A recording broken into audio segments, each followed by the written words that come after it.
Alex. Thank you. Next presenter is John Copens. Could you give your own introduction? I would be happy to do that. I appreciate the invitation to be with you today. My name is John Copens. My title is I serve as the director of an organization called the Montpelier Commission for Recovery and Resilience.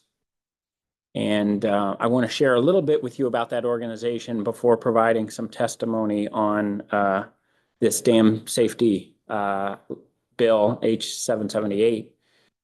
The Montpelier Commission for Recovery and Resilience was formed after the 2023 floods in Montpelier.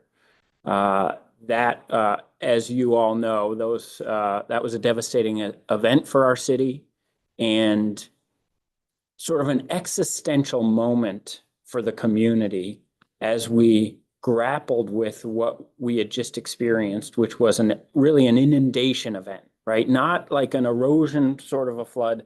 Our downtown was inundated and inundated in large part because, well, obviously because we sit at the confluence of the main branch of the Winooski, the Stevens branch of the Winooski that comes over from Barre, the north branch of the Winooski, and then ultimately the Dog River that comes from Northfield. All of those rivers come together, and we've settled our community sort of right there at the juncture, particularly of the north branch and the main branch of the Winooski.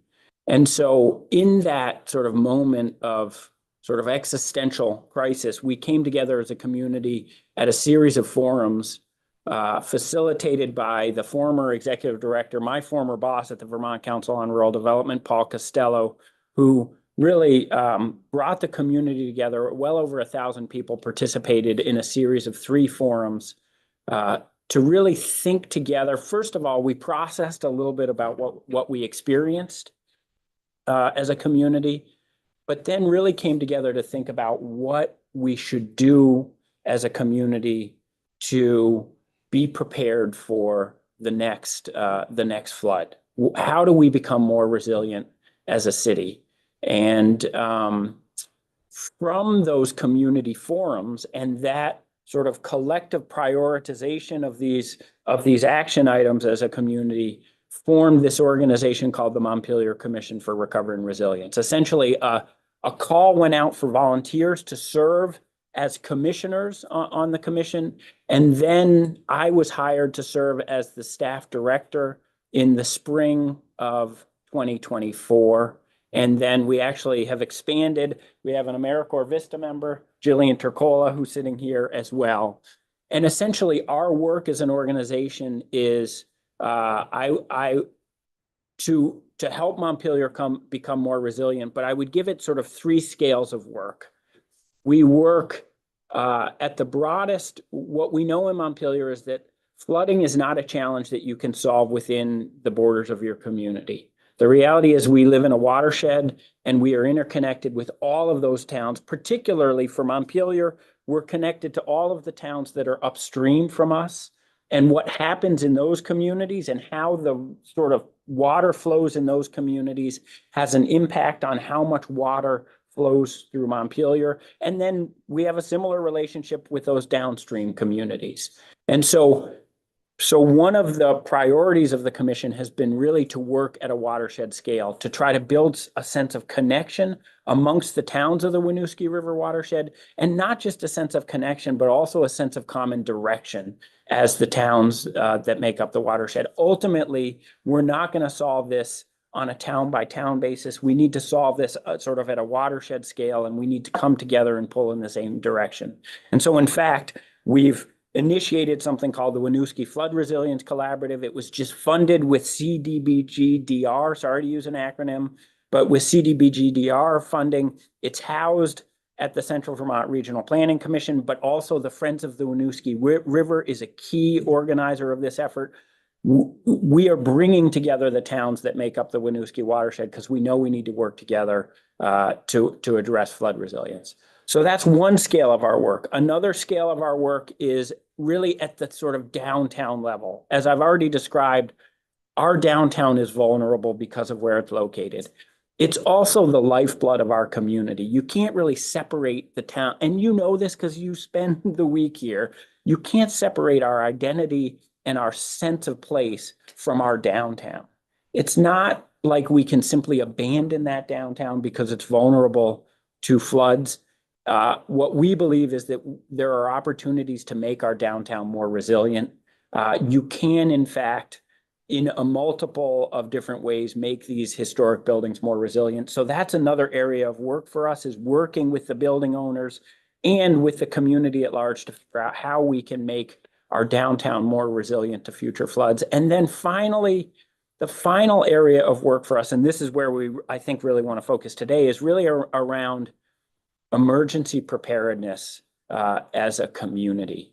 There was a fair number of lessons learned from the 2023 flood about sort of who is responsible for what in a time of crisis and emergency.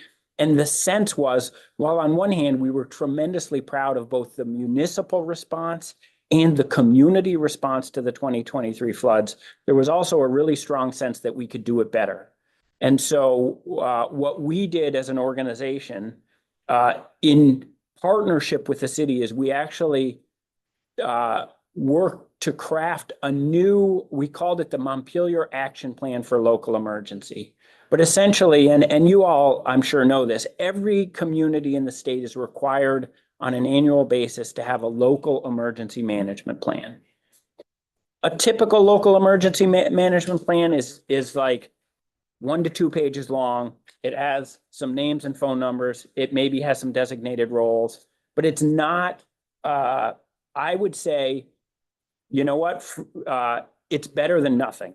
But what we found is that we needed a much more comprehensive emergency management plan. So in fact, we hired a consultant. We spent about $45,000 with that consultant, and we went through a deep and robust community process to write this Montpelier Action Plan for Local Emergency. It just so happened that we hired a new fire chief. And I do understand not every community hires a fire chief, right? We have the luxury of having a professional fire department, a professional police department. So I do understand that that's not every community circumstance. But the reality is that fire chief now has a new emergency management plan. But it wasn't just about the municipal officials and their responsibility. Emergency preparedness is very much a community activity. Part of what we see as our mission as an organization is to do what we call growing a culture of emergency preparedness. The people who respond to emergency first are individuals, right? Ultimately, you need first responders, you need the municipality in places where there are gaps, and they are obviously critical players in any emergency response. But what happens, we are all stronger, and we say this a lot. Community preparedness is really the result of individual preparedness. And so a lot of our work with the Montpelier Action Plan for Local Emergency was really engaging the larger community, helping them understand what is an individual's responsibility and what is the city's responsibility when it comes to being prepared and responding to emergencies. Now, how does this connect to this H778? Let me share an anecdote, which is, so I live on Cliff Street, which is literally like, 2 blocks that way, but up. And I was actually out of town when we were flooded in 2023. My family was out of town. And so sort of watched things develop with horror over my phone. At some point in the night when the flooding was most severe, we heard from friends of ours who lived in the Meadows neighborhood. And if folks don't know, the Meadows neighborhood is sort of right down in the flats on the way out of town on Route 12. And we heard from friends in that neighborhood, and they had decided to leave their house. And they literally walked up through Hubbard Park to get to our house because they felt like they needed to seek refuge there. And what prompted them to do that was a text message that went out through VT Alerts to Montpelier residents from our city manager that raised the specter that Wrightsville Dam was essentially going to be, that water was going to go over the dam and that there was real danger that downtown would be inundated in a very sort of abrupt way. The reality now, let's be clear. We came about 6 inches from the water going into the spillway at Wrightsville Dam. The water has never gone over the spillway since that dam was constructed back in the 1930s. So I don't want to downplay how serious that circumstance was. But at the same time, the communication from our city manager lacked some nuance in terms of the reality is the dam was not in danger of failure at that point. In fact, it was going to work as designed, where water was going to flow over the spillway. It would have had impacts, to be clear, because more water would have been coming into our city, but it's not like it would have been sort of a mass failure. And so the level of fear experienced in this community was probably disproportionate to the nature of the threat. And that's why this bill is so important, because what needs to happen in moments like that is people need to understand the nature of the threat and need to have essentially, and we have this now in Montpelier. I'm not sure other communities do, but we have 2 things that we didn't have before the 2023 flood. One is we have a stronger relationship between our city emergency responders and the dam safety engineers with Department of Environmental Conservation, because ultimately they are responsible for Wrightsville Dam. So there is now a line of communication. There was not a great line of communication in 2023. So that was a point of failure. But the other thing we have is literally, we have pre-drafted messages, emergency messages, in the case that people need to be notified, in the case that in the inconceivable scenario where people need to evacuate. So work has been done in Montpelier to be much more prepared for those scenarios. And that's part of what a planning exercise produces. I mean, it's also part of what an event produces, is a sense of, geez, what went right and what went wrong. And so here's how I think to get to more specifics about this. First of all, I think it's imperative that we think more seriously about our dams, and that, the truth is Wrightsville plays a really important flood control role for Montpelier and other communities. It's a really important asset, but we also need to be prepared for what could happen if it fails, and all of the vulnerable population that lives below. One thing that I know is that ultimately it will be the municipalities that I think are on the front lines, both individuals and the municipality that are on the front lines, if that scenario were to come to pass. And so I think when we think about developing an emergency operations plan for Wrightsville, having municipal involvement in that process, and to be clear, H778 certainly talks about having VEM consult with municipalities as they develop this plan. But I will say I have some apprehension about sort of ultimately who's responsible for plan development and what that consultation looks like, because my sense is the most important thing is not a plan that VEM holds, but in fact, the most important thing is a plan that the city of Montpelier holds, and the city of Middlesex or Worcester, right? The towns that are in fact vulnerable to these dam failures, it is essentially an appendix to their emergency management plan that imagines the scenario of what happens if there's the threat of dam failure, and what does evacuation look like? What does notification look like? And so I think these are the kind of things that in my experience can be a little bit tough to legislate, but in our experience with the Montpelier Action Plan for Local Emergency, what was most powerful about it was as much the process and the bringing the community together, the interviews we did with various impacted stakeholders, and the relationships we developed around the planning table, that is as important, if not more important, than ultimately the 65-page document that we call the Montpelier Action Plan for Local Emergency. And so for me, what feels imperative as we think about developing emergency operations plans for these high hazard dams is ensuring that there is robust local sort of participation in that process, because ultimately most of the emergency response tends to happen at the local level. They really need to understand the threat and understand how to address those threats. And so I think maybe I'll pause there and take questions or comments. I guess one other thing, you'll see I have a book here. Vermont River Conservancy hosted a book group in Montpelier, and we read this book called Seek Higher Ground. It's all about our history in Vermont, our history as a country in trying to live with rivers and how we've addressed flooding over the course of our history.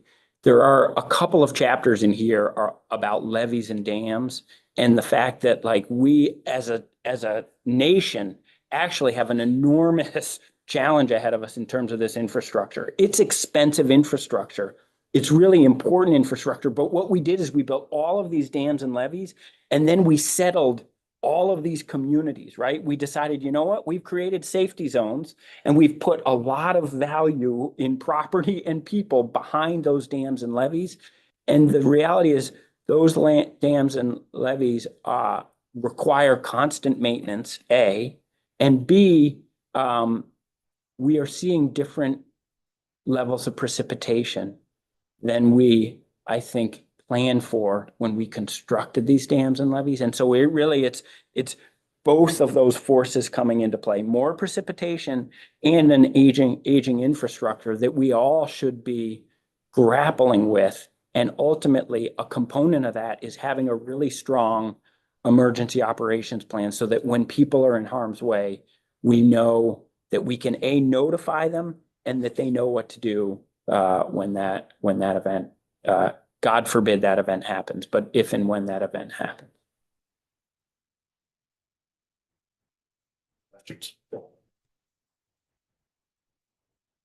Okay. Representative Chapin. Thanks. Thanks, John. It's really helpful. I was curious to hear a little bit more about, this. Could you imagine the regional coordination of the EOP, which is really EOPs, multiple plus maybe a state or regional entity, being done without the RPC, like just VEM and communities working together? Is the RPC like an integral part of that process? Should they be? One question. And then the other is, can you just tease out a little bit more, how you would like to see VEM's involvement if as a state entity, we choose to make sure there's a state entity ultimately responsible to coordinate and pay for and make sure the thing happens. Mm-hmm. How do we design that role most effectively from your perspective? Mm-hmm. In answer to your first question, I think the answer is yes, the RPC needs to and should be involved.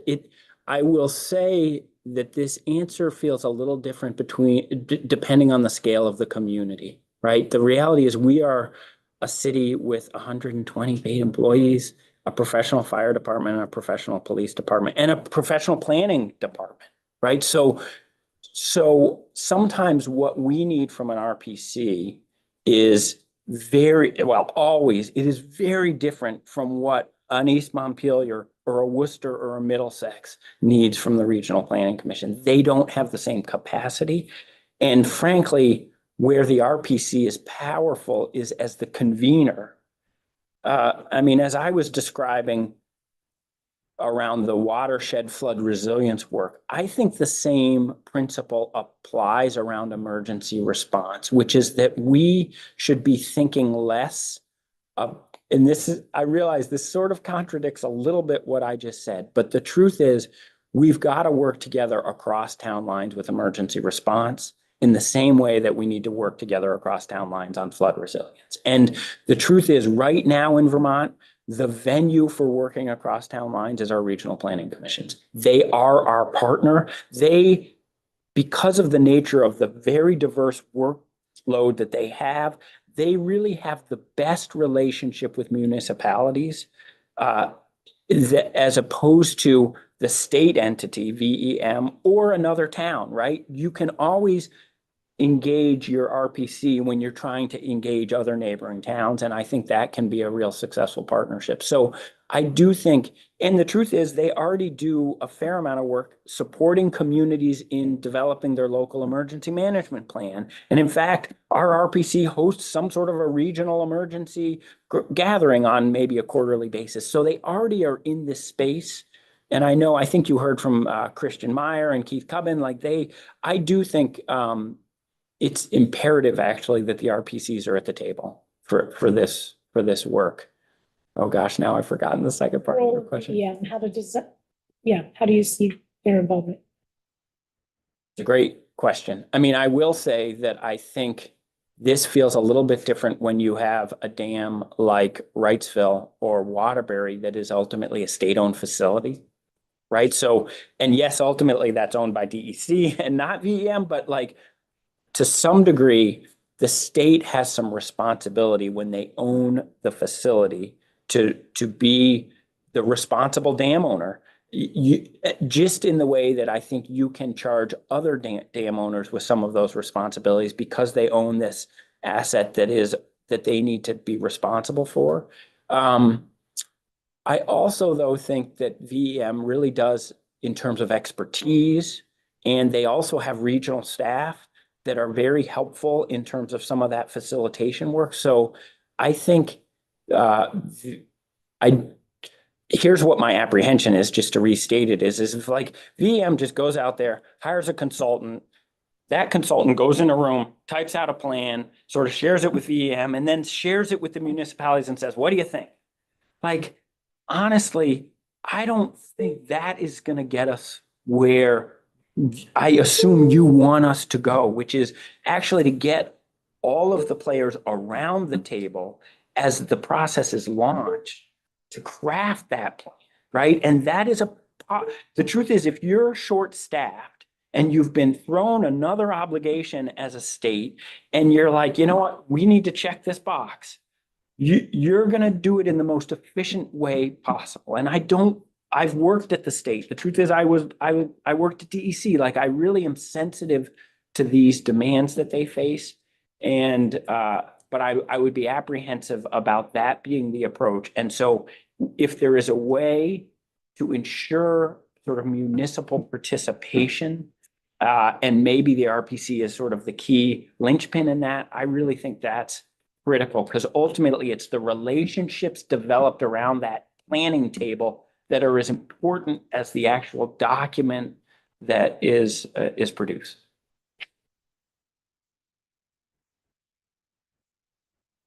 Questions? If not, thank you very much for your presentation. Thank you so much. I really appreciate the opportunity. Thank you. We are adjourned.